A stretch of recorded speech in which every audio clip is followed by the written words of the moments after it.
Aujourd'hui, je vais te raconter l'histoire de la Belle au bois dormant. Abonne-toi pour plein d'autres belles histoires. Il était une fois un roi et une reine qui désespéraient d'avoir un enfant. Ils priaient chaque jour et enfin, un matin lumineux, la reine mit au monde une petite fille si belle et si douce que tout le royaume se réjouit. Pour célébrer sa naissance, le roi organisa une grande fête. Il invita toutes les fées du royaume pour qu'elles offrent à la princesse des dons merveilleux. Le grand banquet fut dressé dans la grande salle du château. Une par une, les fées s'approchèrent du berceau. L'une dit « Je te donne la beauté ». Une autre « Je te donne la grâce ». La troisième « Je te donne l'intelligence ».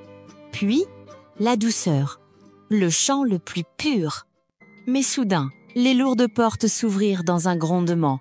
Une vieille fée oubliée, qu'on n'avait pas invitée depuis si longtemps qu'on la croyait morte, entra, le visage sombre. Elle s'approcha lentement et dit d'une voix glaciale « Moi aussi, j'ai un don pour elle. » À 16 ans, elle se piquera le doigt un fuseau et en mourra. Un frisson parcourut la salle. La reine serra la petite dans ses bras, en larmes. Mais la plus jeune et la plus sage des fées qui n'avait pas encore parlé s'avança. « Je ne peux pas annuler ce sort, mais je peux l'adoucir. » Elle ne mourra pas. Elle tombera dans un profond sommeil qui durera 100 ans. Et un jour, un prince viendra la réveiller d'un baiser. Le roi fit aussitôt publier un édit.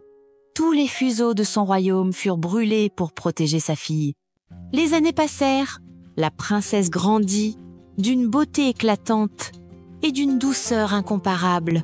Tout le monde l'aimait, elle riait, chantait et apportait la joie partout. Mais le jour de ses 16 ans arriva. La princesse, curieuse, visita chaque couloir du château.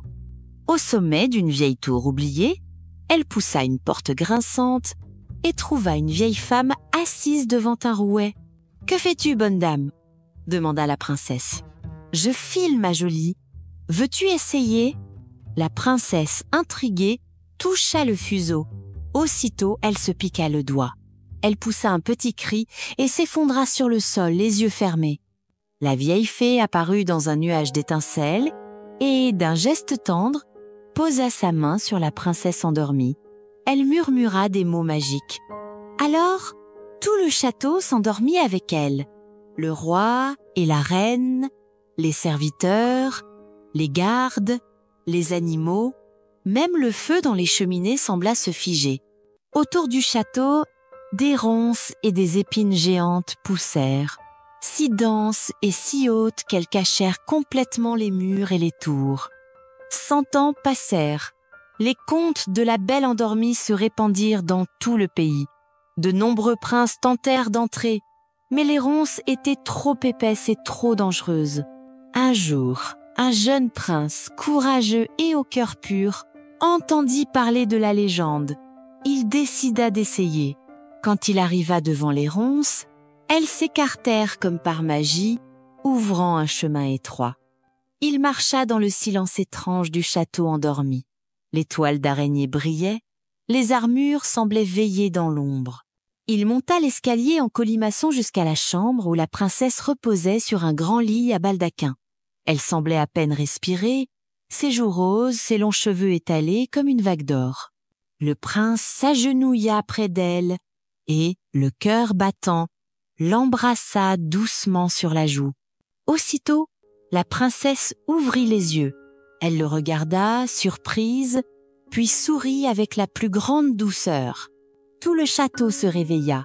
Les musiciens reprirent leur mélodie. Les serviteurs se frottèrent les yeux. Le roi et la reine s'étreignirent. La princesse se leva et prit la main du prince.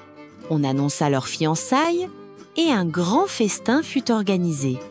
Ils se marièrent peu après et le royaume entier célébra cette union. Le prince et la princesse vécurent heureux et apportèrent la paix et la joie à tout leur peuple. Merci de m'avoir écouté. Abonne-toi pour plus d'histoires. Bonne nuit et fais de beaux rêves.